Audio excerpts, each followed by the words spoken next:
Biodiversity is the foundation of human health and a foundational pillar of social and ecological resilience. The present COVID-19 pandemic has served as a wake-up call and a reminder of the importance of biodiversity for our health and well-being. This leads to less resilience to disease of any kind, thereby presenting a fundamental risk to the health and stable ecosystems that sustain all aspects of our societies.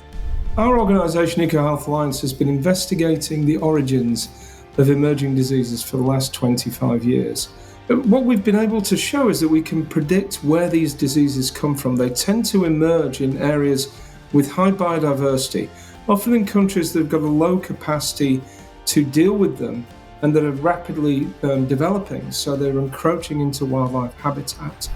We found that really the rise in pandemics is exponential, and it follows closely the rise in population density around the world, our increasing dependence on a globalized trade and travel network for economic growth, and on increasing exploitation of nature. It's the unsustainable growth, especially things that bring us very close to wildlife, like the wildlife trade, that drive emergence.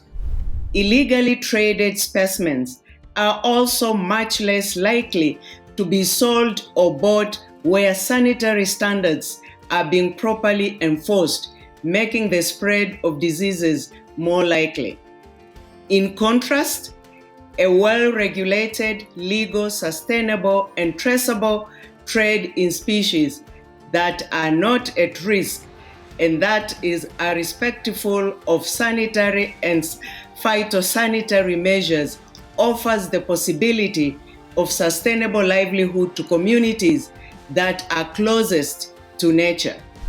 The real issue is the illegal trade. Pangolins in particular are extremely easy to ship because it's the scales that pangolins have on the surface, their armored surface that people eat because it thinks it gives them longer life. If you test pangolins in the wild, they don't carry coronaviruses. But once they get into this trade network, they pick up viruses as they go along. And then when it gets to a market in China, of course, then the animals are full of virus and able to spread those on.